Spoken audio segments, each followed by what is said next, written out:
Alors, la semaine dernière, nous avons terminé la lecture du livre du Lévitique, qui comporte un grand nombre de mitzvot concernant le culte,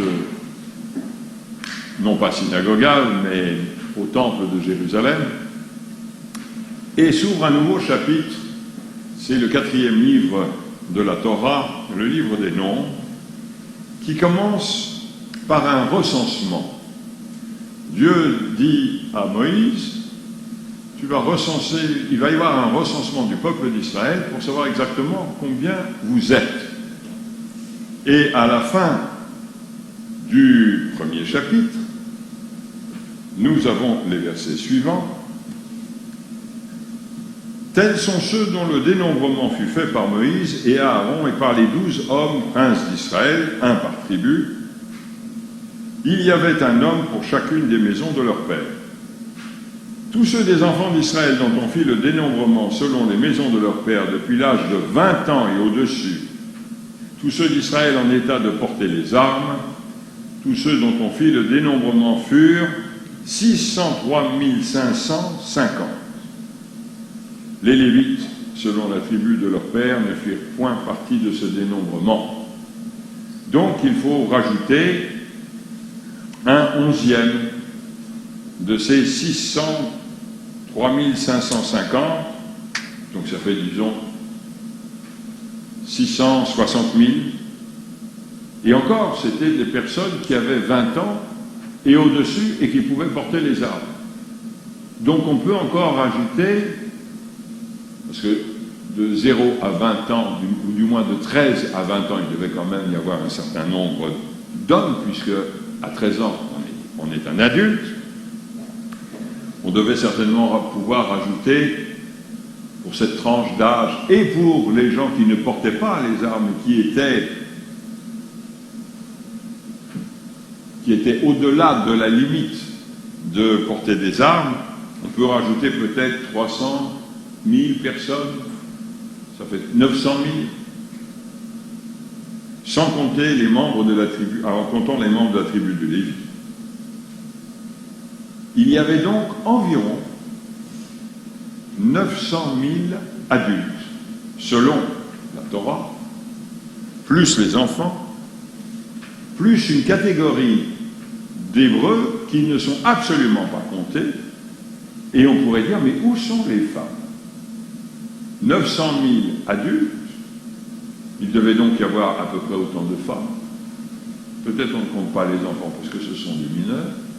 Donc il devait y avoir une population qui était au-dessus, avec les enfants, de 2 millions de personnes. Ce qui semble tout à fait irréaliste. Mais ce n'est pas grave. C'est la Torah. La Torah, elle nous raconte certaines choses pour que nous comprenions d'autres choses. On pourrait justifier l'absence des femmes sur un point. Tout à l'heure, lorsque j'ai lu le texte, il était question d'adultes de 20 ans et plus pouvant porter les armes.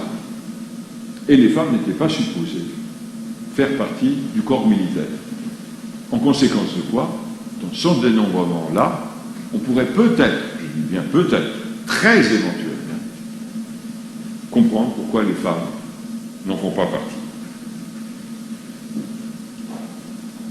Faire le dénombrement en hébreu, c'est une racine, ou un radical, ça dépend comme vous voulez, qui est le suivant.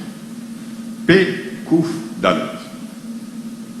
Et il est décliné dans ces chapitres, parce que Dieu dit à Moïse, vous allez tifkedou, vous allez procéder au dénombrement. Et Moïse et Aaron sont des gens très obéissants, vaïf kedem, et voici.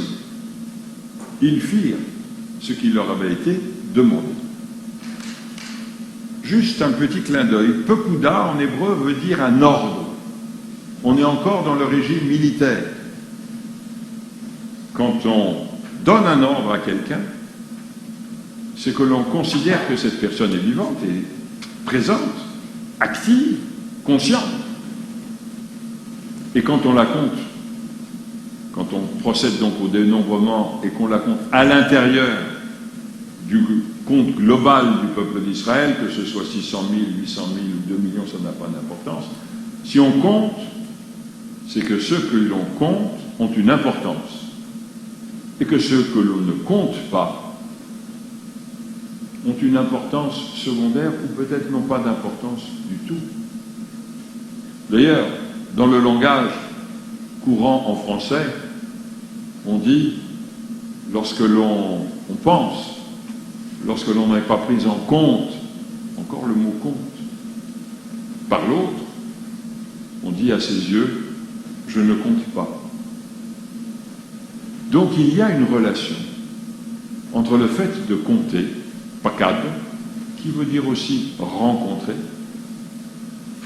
et le fait de donner en quelque sorte une existence à l'autre, au moins pour soi. Lorsque je compte quelqu'un, je fais de cette personne quelqu'un d'important. Je lui donne un rôle. Lorsque je ne compte pas quelqu'un, eh bien c'est que dans le fond, cette personne pourrait être là ou ne pas être là, cela ne changerait strictement rien. Je ne la je ne la rencontrerai pas, c'est les 3 mêmes lettres, parce que je ne l'aurais pas compté.